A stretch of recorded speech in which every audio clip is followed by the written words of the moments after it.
So yes, I am Kelsey Bigelow. I am a poet from Des Moines, and I'm just so honored that Caleb asked me to join him on his last tour stop.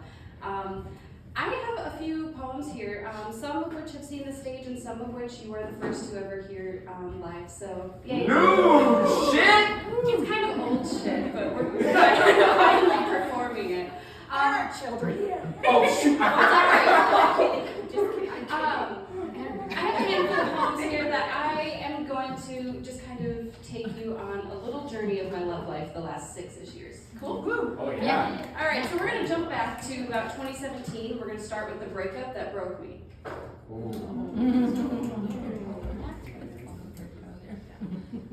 She's been told that loving her is like loving a puppy. You cannot leave her alone for too long, or she'll start to think that you don't want her anymore, when all she ever did was bring you your blanket when you were sick, your keys when you dropped them on the floor, your shoes when you just didn't want to get off the couch yet, when all she ever did was have just the best day every time you two drove somewhere together or went for walks around the park. She's been told she feels things deeply. In fact, she's been told she loves in ways a man won't realize he needs until weeks, months, years after he's already asked her to leave, until the salt has run up the heart she wears on her arm and transports to his unused pillow that probably still has her hair on it, to the towel that no longer hangs next to his, the laundry that isn't folded when he gets home, and the counter full of cereal bowls because cooking for one is too damn hard. Because he didn't realize being one was not what he needed. Because he doesn't realize it took her a whole day to be able to speak again, 2, to listen to music, 3, to get out of bed and shower, 4, for that music to have lyrics, 5, for her to get out of the apartment, 6, for her to put makeup on again because maybe it had a chance of staying on, 7, for her to paste her work smile on again. Because he doesn't realize he used the exact phrasing as the others. That yet another man is unable to follow through with his promise to be the one who grows a life alongside the battered heart he never intended to soothe. To be sure, the only thing she questioned was what they'd have for dinner. To be the one who willingly saves her from the never-ending story that is her thoughts, but she keeps finding men who love until it all becomes too real. Men who don't realize that loving her is a full-time commitment. Because loving her means loving a woman who stays loyal long after the end, and because loving her means loving a woman who has seen what it means to not love hard enough. She's been told she feels things deeply. And maybe that's true. Because she was born to love deeply. You see, she was born with the inability to grow the wall that everybody else seems to have. She lets people in to give them a chance to love her as much as she loves them, because one of them is bound to fight for her, and one of them is bound to recognize that she's been through some shit that makes her attached too quickly. She's been told she feels things deeply. And that's true. And no matter how many times her clumsy heart is destroyed, it comes back full force. Possibly more naive, but this one will stay, right? I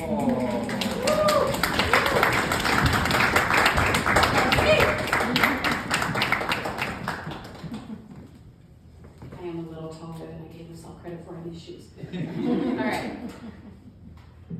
Okay, so we're going to fast forward to a couple months after that. I decided I'd try the dating thing, but like not a relationship thing, you know. And then this happened. Here he comes again, love. But he looks different than last time. Better, even. Though in some ways the same. Love tends to show up right when I'm ready to breathe on my own for a while. Love seems to know when I'm ready to place brick around my heart to keep love from exposing me to the havoc that love tends to bring, but this one seems unlike the others. He didn't bring a hammer or a chisel. This love has the arms of a promise so strong it has potential to hold on. He has eyes that want to see my valleys and a luxury smile I have yet to earn. This love seems to be taking his time, pulling the brick off by hand. This love does not yet know me for my baggage, still sees me for who I want to be, and maybe he'll be the one to help me get there. But he probably won't. He's the exact love I don't want to fall for right now. And the exact love I do. Okay.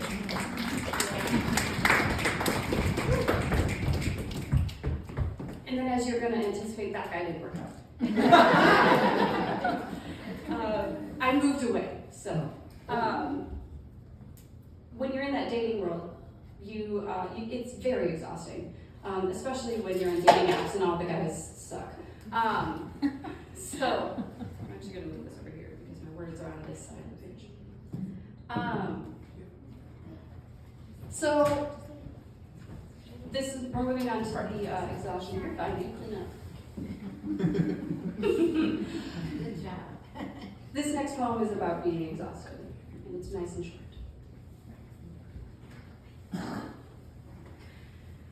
You'd think she'd have learned by now that no one has ever stayed. No man has ever kept his word, not even the ones her mama trusted. Perhaps she already knew that, though.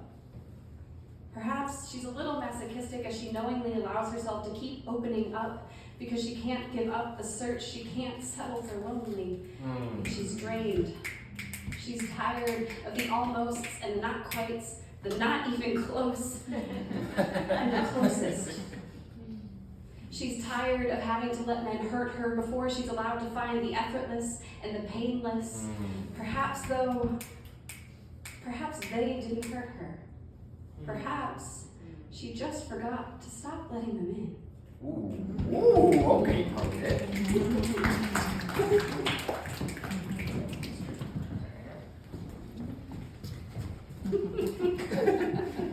It's the trot for me. Like I said, it gets exhausting, and you start doubting yourself, and you start thinking it's not going to happen for you. You're not worth this. It's not going to work out. So you start really getting into a dark space. So that's this next poem. This is called Rooftop Thought Process. There's something about looking out at the thousands of lights, hundreds of cars, dozens of people, and knowing none of them are aware that you're watching them as you sit on the ledge of your roof, sipping your whiskey neat because you're tired of being in an apartment that lacks furniture while having a fully furnished heart that lacks a tenant.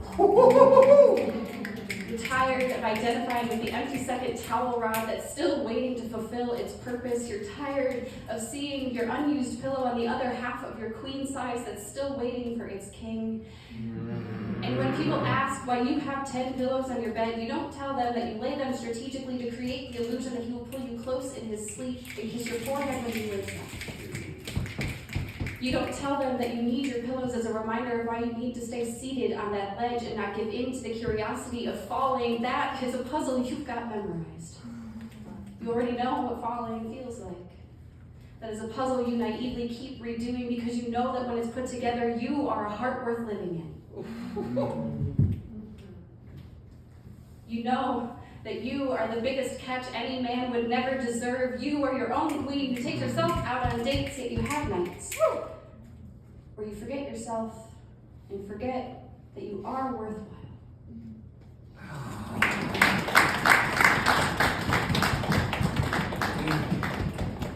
And then you write yourself that poem and you're like, oh, yeah, what am I talking about? This is weird. And then you start imagining the guy again. And so that brings me to this next piece. I'm going to tell you the funny story about it after the fact. Timeline-wise, we are now about winter 2018, or maybe 2017 into 2018. I don't know where you are right now or where you've been the last 24 years, and I'm sure you'll tell me all about it when we're sitting in that diner sipping coffee for 3.5 hours, but I like to imagine you're sitting at a desk, working your brain to its daily limit because you refuse to settle for mediocrity. I like to imagine that you fill your freezer with chicken breasts and your pantry with boxes of penny noodles. I like to imagine you're storing this food waiting for the day you meet me. The girl who will eat the crap out of them, plus those frozen pizzas you got hidden under the fish you know I won't touch. I like to imagine you're spending your evenings brushing up on Friends and reviewing The Princess Bride because you know I'll have a habit of saying things like, it's a moot point when we're arguing, or have fun storming the castle when you're leaving for work.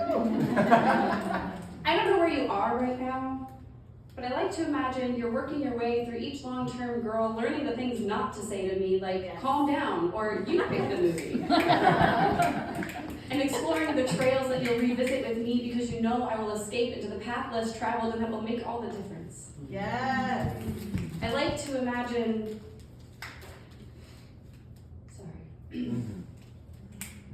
I don't know where you are right now, but I like to imagine you pass your Saturday mornings people watching at the farmer's market, your Saturday nights drunk people watching at the one Irish pub in town, your Sunday mornings navigating the city, finding your new favorite view of the horizon, or lounging in your PJs catching up on some reading. I don't know where you are right now. I don't know when I will meet you. I don't know how I will meet you. But I like to imagine you're imagining me too.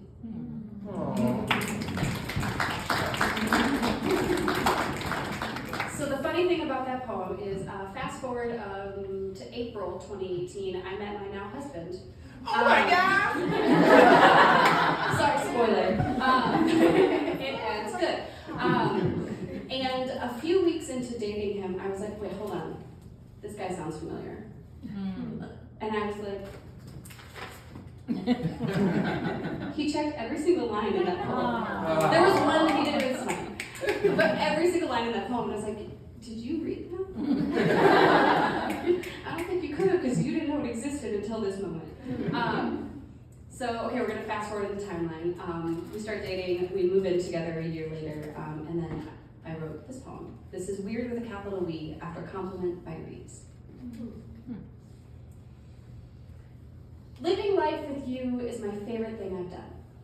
Because life with you is the grooves on a vinyl, and we are the needle creating music with each rotation. Come on now, come on. It's not knowing which record to put on next, but dancing along no matter what. And learning the language of each other's mental health. It's people watching at the music fests and coming up with a drinking game when we're not that into the bands. It's car ride karaoke singing to Jimmy Eat World, Carole King, Lizzo, and The National. It's Alexa playing The Current and the Spotify Family Plan because music is our home. Life with you is weird, with a capital W. It's mid-kiss giggles because you almost burped in my face, and being thankful we went for the 2-bath apartment so we can both play Snapchat games while we're answering nature's call. It's Tuesday evening stories of work days and coming up with plans for my next book, your next photo shoot, our next trip, then chuckling at the gurgle my throat just made. It's $4 Martini Wednesdays, talking through everything from retirement and career goals to our jealousy and bathroom wall graffiti. It's Saturday morning coffee house, not speaking while you read articles as I edit novels. It's Sunday night catch up on Big Brother, plotting outcomes for the upcoming eviction. It's 3 a.m., can't sleep, so play word games to recover from tough work weeks, then laughing at your mundane dream of just driving to New York. It's not normal. It's all that happened. It's not normal cutesy nicknames like muskmelon and cauliflower that began ironically, then caught on. Life with you is routine, yet anything but. It's knowing when we're coming home to each other and when we're out being our own people. It's Saturday afternoon groceries for the week we planned out, knowing full well we'll forget to thaw the damn chicken, but being grateful our improvising is better than the original. Life with you is my favorite thing, because life with you means living unapologetically, and that I'm finally home.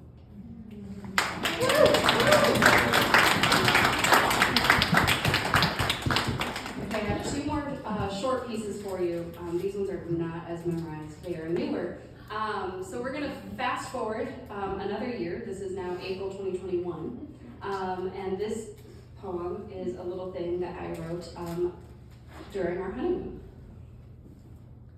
This is 6 things no one tells you about the first week of marriage. 1, the first week of marriage is the same relationship as the week before, or at least it should be. 2, you feel like children playing house because in the honeymoon cabin because it feels so grown up saying wife or husband, and like you snuck your mother's old ring on your finger.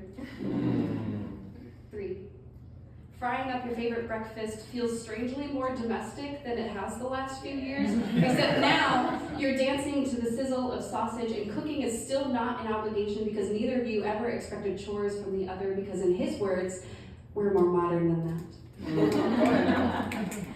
4, Having your husband nearby is what it feels like to be safe in strange places. 5. You will constantly feel your best friend's promise protecting your heart's vein, and you will feel giddy with each glint of your promise on his finger. 6. The first week of marriage is the same relationship as the week before, and it should be.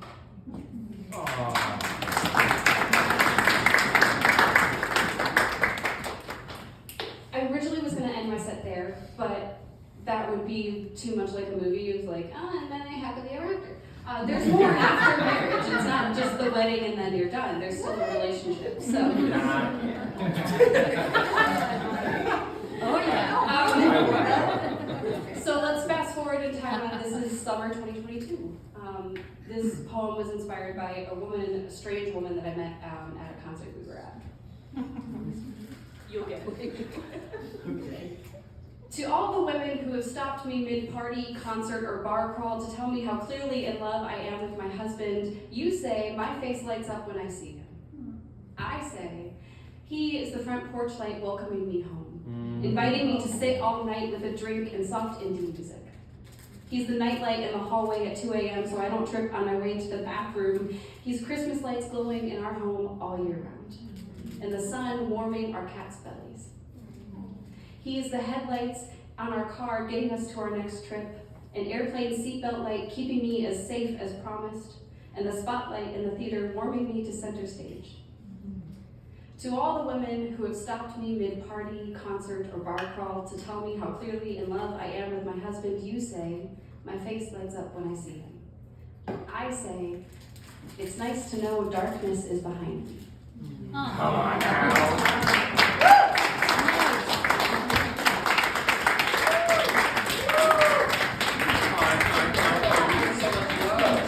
She just gave y'all so much love. Oh my goodness. Wow. So like I have performed with Kelsey many times, and she's a dear friend of mine, and there are plenty of those poems today that I've never heard, which feels like she's been holding out on me, but it's fine.